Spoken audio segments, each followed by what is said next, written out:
would do just about anything to destroy and control, the devil is the master of confusion. And if you can clearly look at this secret that I'm revealing, it was clear that I wasn't supposed to find out.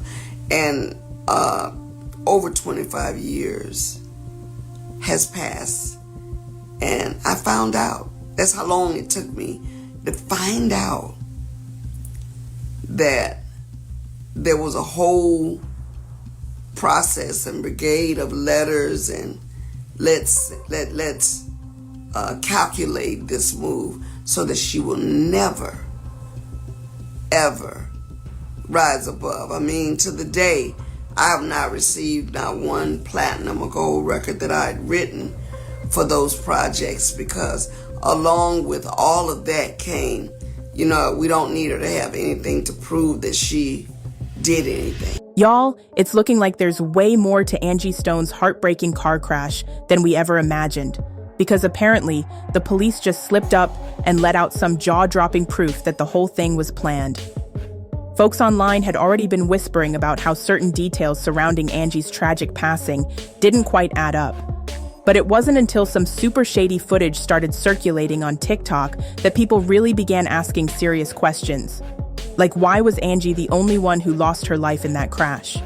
Why haven't we heard from any of the other folks who survived? And where's the truck driver in all this mess? Why isn't he locked up or at least investigated? Why is no one digging into the trucking company? Why isn't Angie's family raising any eyebrows about the situation? On top of that, videos that mention Angie keep disappearing left and right. Seriously, did the driver even try to help her after the crash? Because when you hit someone and fail to render aid, that's a whole separate crime. And it's not just me saying all this. People are convinced it looked like everyone in the van initially made it out alive. So the theory is Angie didn't actually pass away inside the van. That vehicle itself wasn't the direct cause of her demise. Something must have happened once she crawled out. Multiple witnesses have gone on record saying they saw her outside the van, so it's real suspicious that she was the only fatality.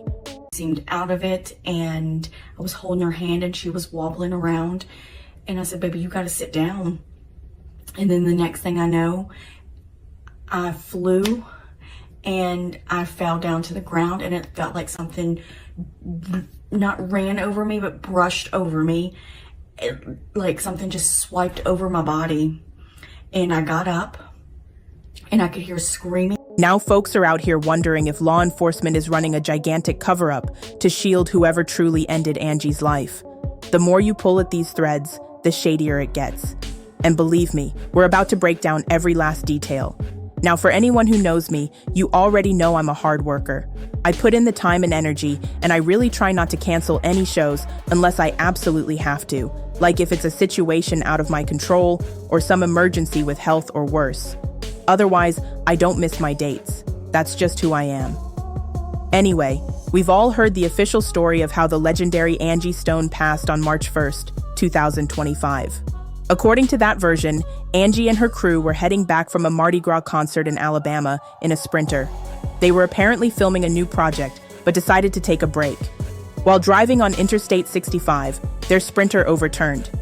Even though the 9 people inside were rattled, they were mostly okay at first.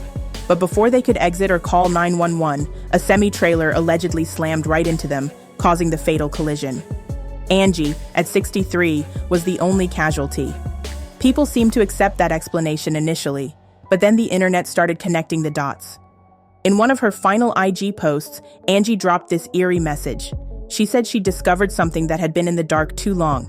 Her publishing was stolen, and she knew exactly who was behind it.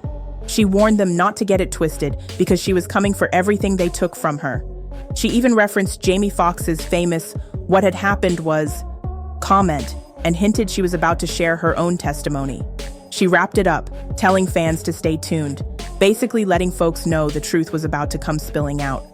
But word on the street is that before she could blow the lid on everything, certain people approached her privately, asking her not to leak the videos or evidence she had. There's also talk that the trucking company involved in Angie's crash has a long history of sketchy behavior. Allegedly, it's the same trucking company that hit Tracy Morgan some time back, and we all know he sued them for tens of millions of dollars. So the more people dove into Angie's accident, the more it started to look like something fishy might have gone down.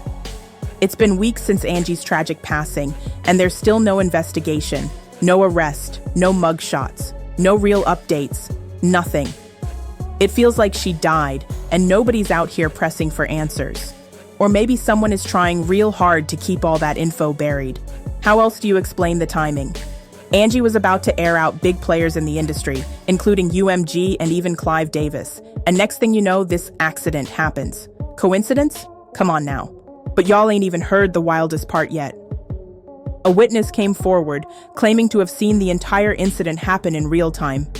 He narrowly avoided being crushed by that same truck that took Angie's life. According to his story, Angie was actually alive after the van overturned. Some lady on the scene who was white helped Angie get out. Then, out of nowhere, a man in a truck hit her, effectively taking her out. Some folks also swear they heard weird popping sounds right before the crash. One woman jumped on video saying she was the person who helped Angie that night. She and her daughter were cruising down the highway when they spotted the overturned van. She pulled over to help, found a bunch of people trapped, and says everyone, including Angie, was still breathing and talking. The woman says she helped Angie down from the van, but as they were trying to figure out their next step, an 18-wheeler seemingly came out of thin air and struck Angie, ending her life. The woman also said that the intersection didn't make sense for an 18-wheeler to even be passing through at that moment, which is a major red flag. Apparently, these trucks usually have dash cams rolling at all times, so there should be footage. And word is that footage was online at first, but now you can't find it anywhere. Like, it's been completely scrubbed. And if that's not suspect enough, Angie's family hasn't made a peep about pushing for the truth. Beyond the initial statement of her kids announcing her death, all we've really heard is them asking people for help covering funeral costs. It's odd, right? You'd think Angie's children would be curious about what really happened to their mom, especially since Angie was in the middle of suing a heavyweight like UMG and working on her own biopic to tell her unfiltered story. If her death really was a freak accident, you'd still expect them to be calling for thorough investigations, especially with all these bizarre details swirling.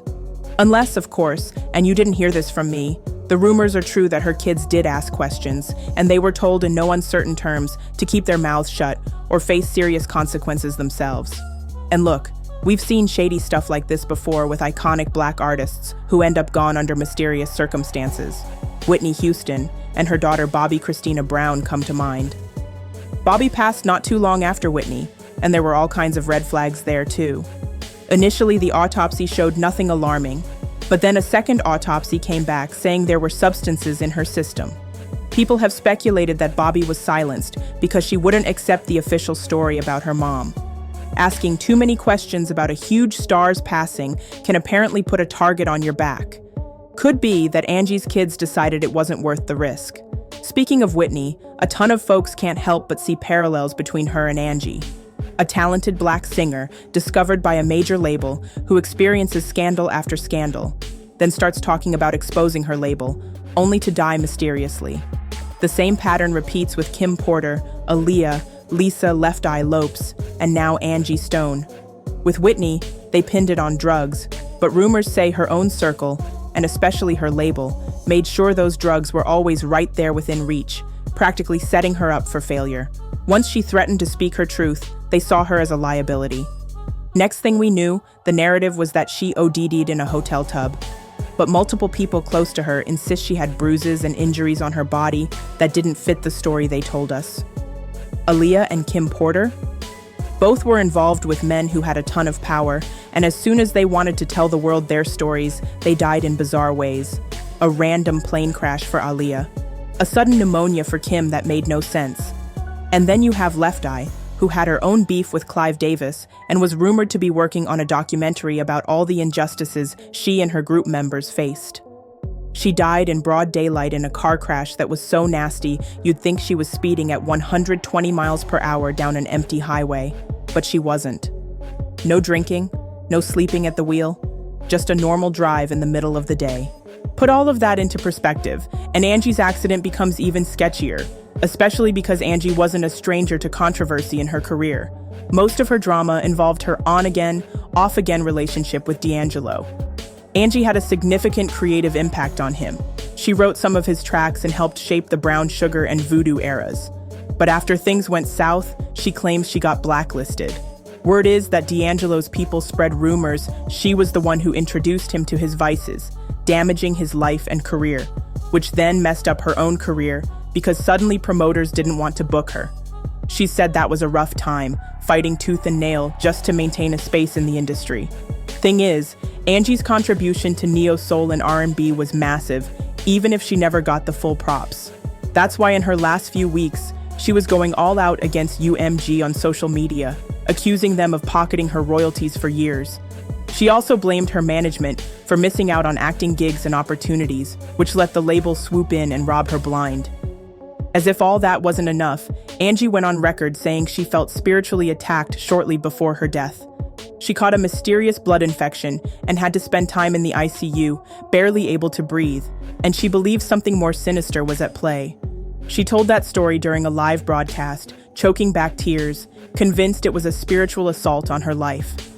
She pulled through that ordeal, but not long after, she was gone. So maybe Angie's suspicions about people out to get her weren't just paranoia. We've seen this script too many times to call it coincidence. And what really stings is knowing the industry will probably circle like vultures, looking to cash in on a posthumous biopic or tribute project. Even after allegedly stealing from her for years, they'll try to profit off her death, and her estate might not see a penny of that money unless they gear up with a powerhouse lawyer ready for a dogfight. So what do y'all think? Is Angie's death legit suspicious? Does it have everything to do with her coming for the label, or was this all just a tragic accident? Let me know your thoughts below, because this is wild, and people need to start asking the real questions.